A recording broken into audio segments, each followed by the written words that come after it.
নমস্কার, তন্দ্রা লিটিল ওভেনে আপনাদের সকলকে স্বাগত। আজকে আমি আপনাদেরকে ক্যাবেজ ক্রিসপি রোল করে দেখাবো।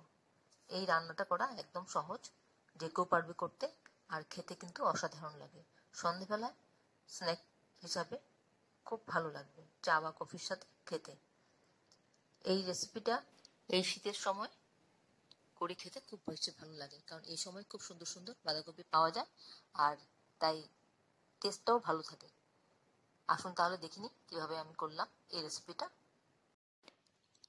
এখানে আমি একটা বাঁধাকপি নিয়ে নিয়েছি।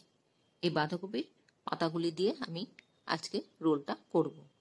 এই প্রথমে আমি এই যে পাতাগুলো দেখা যাচ্ছে, এইভাবে একটা একটা করে পাতা আমি খুলে নেব।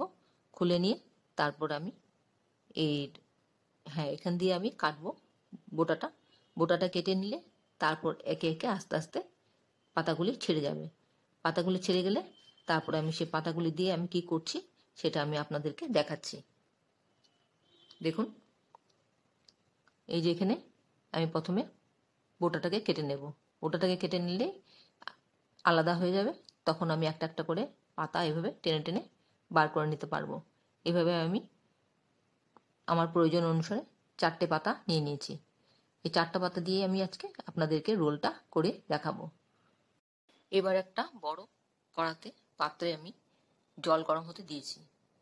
আপনি চাইলে জলের মধ্যে একটু নুন দিতে পারেন, আমি কিন্তু নুন দিইনি। দিয়ে তারপর ফুটন্ত গরম জলে পাতাগুলিকে এইভাবে ভিজিয়ে ভিজিয়ে নিতে হবে।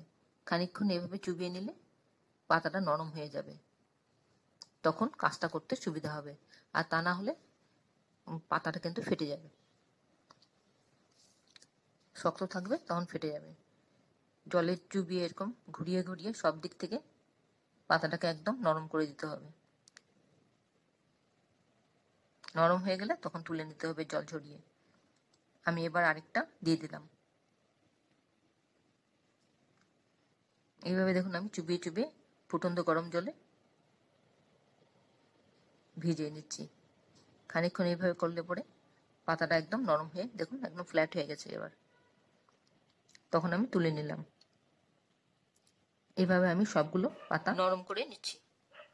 পাতাগুলো ঠান্ডা হোক, ততক্ষণে আমি পুরটা তৈরি করে নিচ্ছি। এখানে আমি নিয়েছি আলু সিদ্ধ করা, ছোট ছোট টুকরো করে নিয়েছি। দেখুন এরকম ছোট ছোট টুকরো করে নিয়েছি। আর নিয়েছি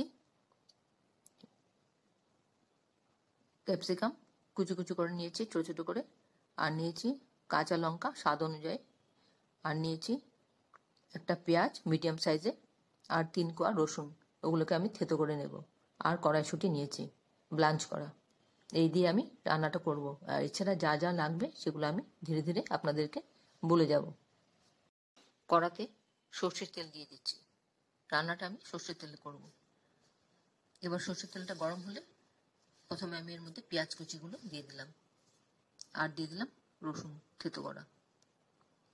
একটু নাড়াচাড়া করে নিচ্ছি কাঁচা গন্ধটা চলে যাওয়ার জন্য। তারপর দিয়ে দিলাম এর মধ্যে কাঁচা লঙ্কা কুচি। তারপর দিয়ে দিলাম ক্যাপসিকাম।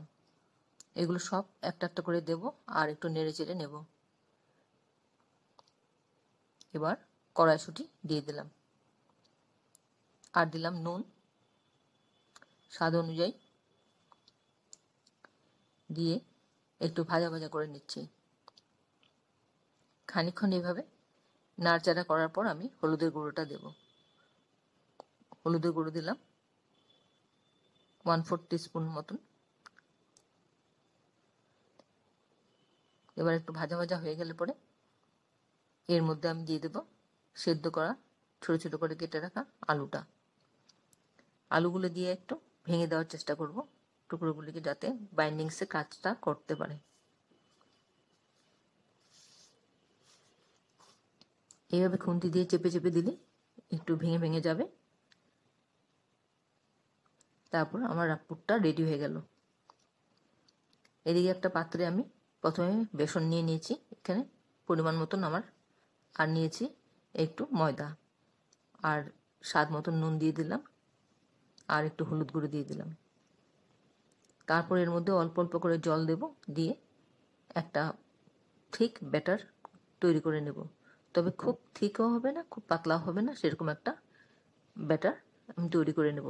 আপনারা দেখুন আমি কিরকমভাবে করছি।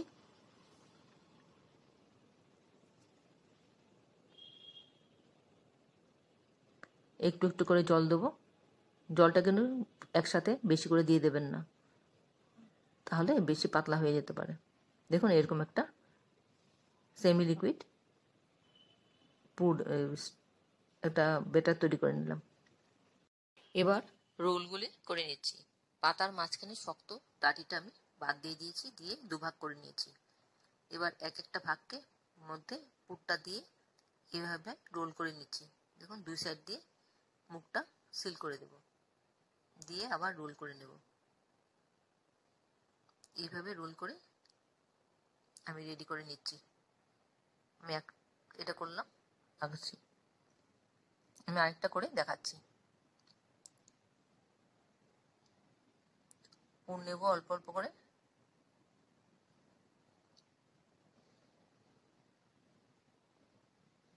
নিয়ে পাতার এক ধারে দিয়ে দেব লম্বা করে। তারপর এইভাবে রোল করে আবার দুই সাইড ফোল্ড করে নেব, যাতে মুখটা সিল হয়ে যায়। তারপরে এইভাবে রোল করে নিলেই রেডি হয়ে যাবে। এইভাবে আমি সবগুলো রোল করে নিচ্ছি।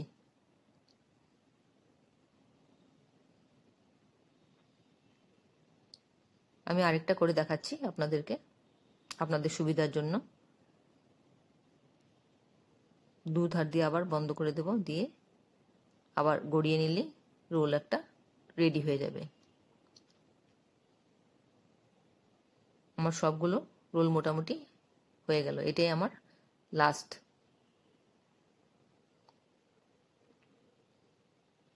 আমার পুরো শেষ হয়ে গেছে, রোলও শেষ। আমার সবগুলো রেডি হয়ে গেল। এবার ভাজতে চলে যাব। ব্যাটারের মধ্যে ডুবিয়ে নেব। প্রথমে একটু রোলটা ডুবিয়ে নেব, যাতে মুখটা বন্ধ হয়ে থাকে, খুলে না যায়। আপনি চাইলে শুধু এমনিও করতে পারেন ব্যাটার ছাড়া, কিন্তু ব্যাটার দিয়ে করলে ক্রিস্পি হয়, খেতে ভালো হয়, আর মুখটাও কনফার্ম সিল হয়ে যায়। আমি এইভাবে দিয়ে অল্প অল্প করে ভেজে ভেজে তুলে নিচ্ছি। একটু উল্টে পাল্টে চারিদিকটা ভাজা ভাজা করব। ফ্লেমটা মিডিয়ামে রাখবো।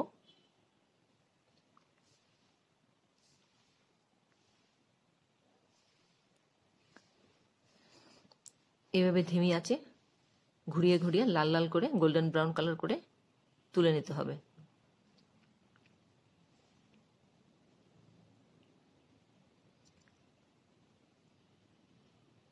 আশা করি আপনাদের ভালো লাগছে আমার এই রেসিপিটা। যদি ভালো লেগে থাকে অবশ্যই একবার এইভাবে করে খেয়ে দেখতে পারেন। রেসিপিটা ভালো লাগলে একটা লাইক দেবেন, আর বন্ধুদের সাথে অনেক অনেক শেয়ার করবেন। আমি সেকেন্ড বেস্টটা দিয়ে দিলাম। আপনারা কি কোথা থেকে আমার এই রেসিপিটা দেখছেন প্লিজ একটু কমেন্ট বক্সে কমেন্ট করলে আমার খুব ভালো লাগবে। আর নতুন কোনো বন্ধু প্রথমবার আমার চ্যানেলটাকে দেখে থাকলে আপনাকে আমার চ্যানেলটাকে সাবস্ক্রাইব করে নেওয়ার জন্য অনুরোধ করলাম।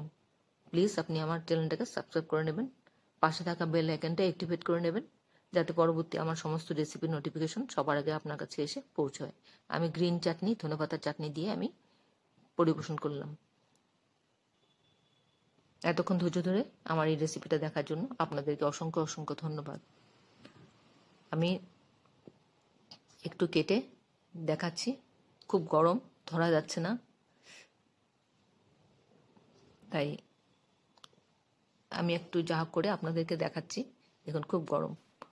ভিডিওটা তাহলে এখানে শেষ করছি। ভালো থাকবেন সবাই, নমস্কার।